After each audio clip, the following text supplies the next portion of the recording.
장군님은 잘 나오셨어요. 우리 전야 포럼에서 거의 뭐 창설 때부터 하시는.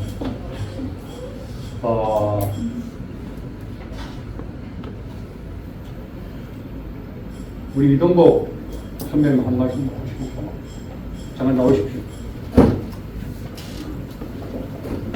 외무사령부 연합사령부 출신은 아니시지만 나오십시오. 군사의 정리에서 지금 다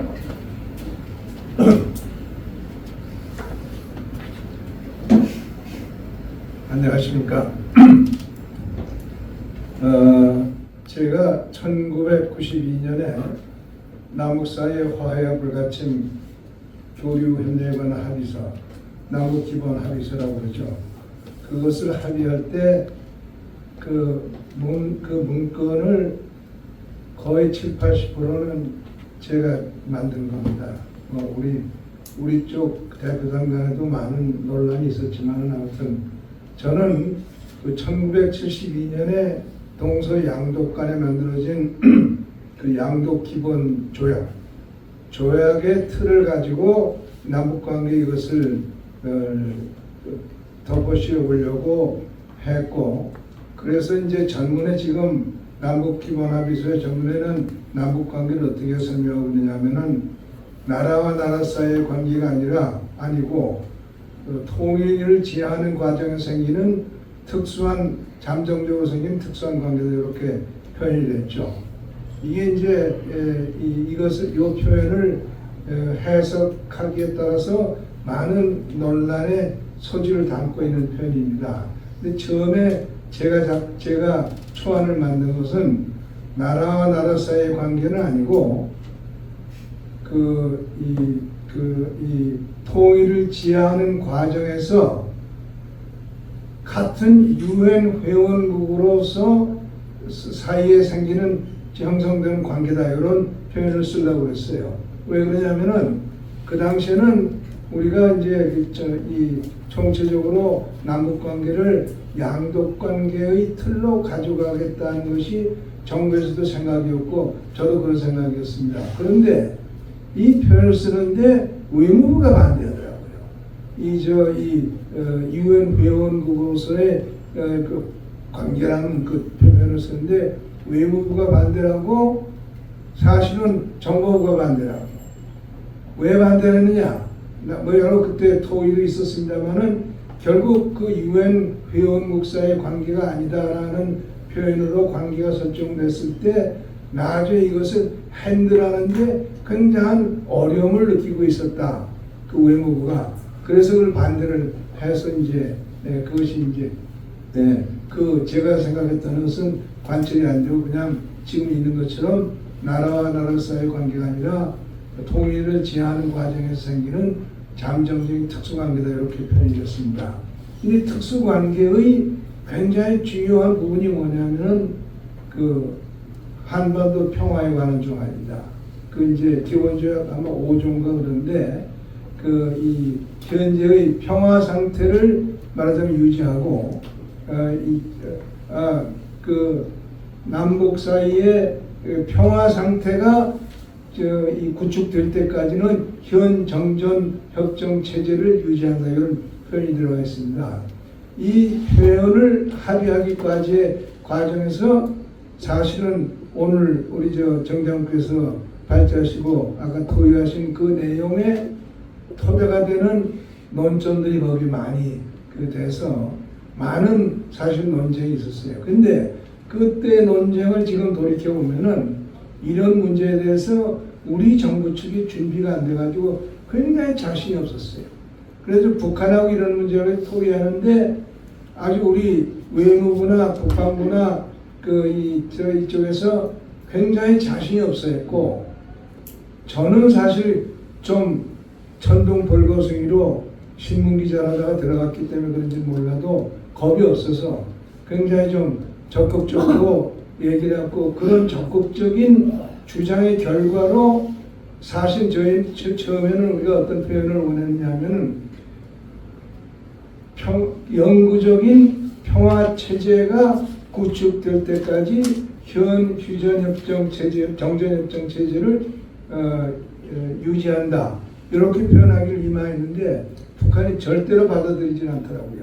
왜 받아들이지 않느냐면은 평화체제라는 속에는 저 사람들이 원하지 않는, 저 사람들은 소위 평화협정, 이 종전선언 이런 것을 가지고 이제 하나의 선전적인 그런 어떤 용도에 쓸 수 있는 표현을 합의에 담으려고 그러는데, 평화체제라고 하면은 그런데 이 사람들이 선전적으로 활용할 수 없다고 판단했기 때문에 이런 걸 참 받아들이지 않아서 굉장히 이 장시간 이 문제 가지고 시간을 소모했고, 결국 그러나 저 사람들이 우리 주장을 받아들여서 평화체제를 평화상태라고 바꿔가지고 영구적인 평화상태를 구축인가 할 때까지는 현 정전체제를 유지한다, 이렇게 합의가 된 겁니다.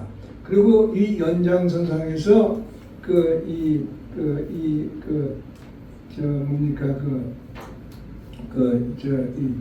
남북사의 화해와 불가침 교류협력에 관한 합의서의 분야별 합의서, 이행 합의서를 합의할 때 이 협정 체제 문제에 대해서 좀 보다 구체적으로 표현할 수 있었죠. 뭐냐면은 남북 사이의 경계선은 현재까지 유지해온 이 구역으로 하고, 왜 구역으로 할 수밖에 없느냐면은 남북 간의 경계선이 지금 선으로 되어 있지가 않아요.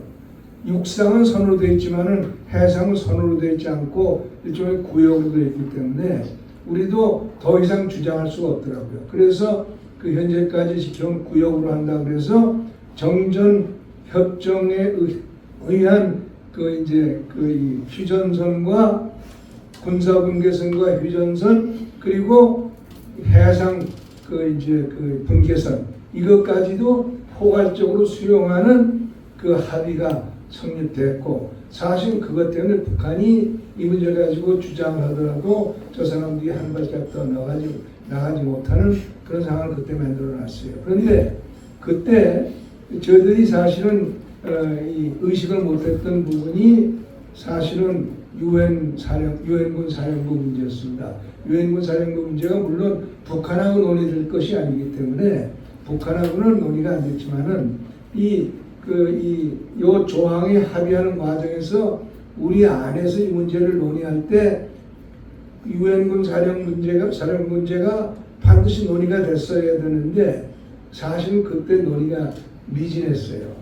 그리고 이제 그 뒤에 저도 문재인 정권이 들어서고 나서 종전선언 평화협정 문제가 문재인 정권에 의해서 거론이 되면서 저도 이제 그 문제를 들여다보기 시작했는데 그 과정에서 저는 어떤 것을 발견했냐면은 이 한국 전쟁에 유엔군이 파병되고 미군이 참전하고 한 것이 결국 유엔 안전보장이사의 결의 84호. 근데 사실은 이 문제 때문에 저는 요 근자에 그런 글을 좀 써서 발표한 게 있습니다. 우리가 1954년 7월 27일 날 휴전협정으로 이 교전 상태가 중단되고 그 뒤에 한반도의 평화 상태에 대해서 우리가 조금 이상한 표현을 쓰죠. 전쟁도 아니고 평화도 아닌 그런 어정쩡한 상태다, 이렇게 말했습니다. 근데 사실은 제가 조금 깊이 연구를 해보니까 제 생각엔 그게 우리가 올바르게 보는 게 아닙니다. 왜냐하면 한국 전쟁에 대해서는 유엔군이 참전할 때 유엔군 참전의 근거가 이 안보리 결의 84호입니다. 84호는 뭐냐면은 북한에 대해서 대한민국을 침범한 것이 평화의 파괴행위다 라고 선포하고, 그리고 휴전선 원 38선으로 후퇴하라. 그리고 유엔군은 북한군을 원 지점으로 격퇴시키기 위해서 파병한 것으로 되어 있기 때문에 유엔군의 파병 목적이, 참전 목적이 84호에 명시가 되어 있어요. 그 명시된 파병 목적은 사실은 휴전협정으로 완성이 된 겁니다.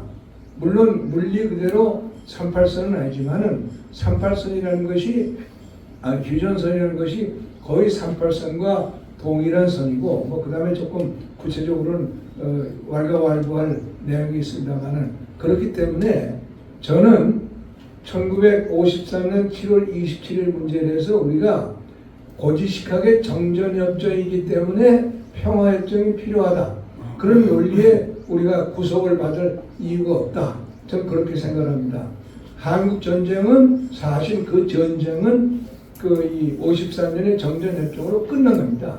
왜냐하면 그것으로서 그 UN 안전보장이사회가 선포한 그 유엔군 참전 목적이 달성되기 때문에 그것으로서 한국전쟁은 끝났고 끝난 한국전쟁은 대한민국이 승리한 승전으로 끝났다. 좀 그렇게 주장을 하고 싶어요. 왜냐하면 그 전쟁의 성격에 대해서 유엔이 안전보장사회가 그 84호에서 전쟁의 목적을 설정했고 전쟁의 목적을 우리가 달성했기 때문에 그런 북한으로서는 북한은 6.25 전쟁을 왜 일으켰느냐? 소위 그 남한을 정복해서 그 적화 통일을 달성하려고 일으켰는데 그 목표는 실패하지 않았습니까?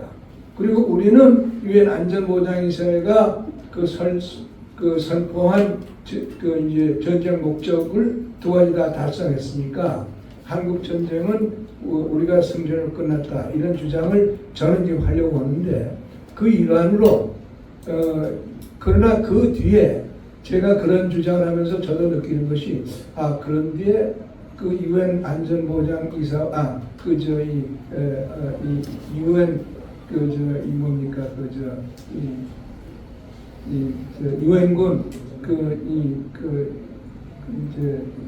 사령부 유엔사의 법적 지위 문제에 대해서 또 새로운 논란의 이 문호를 열 가능성이 있겠구나 하는 생각을 합니다. 그러나 그것은 한국 전쟁은 우리의 승전으로 일단 끝났지만은 그러나 한국 전쟁은 사실 끝나지 않고 지속되는 것이 아직 유엔 안전보장이사회가 84호를 거둬들이지 않았거든요.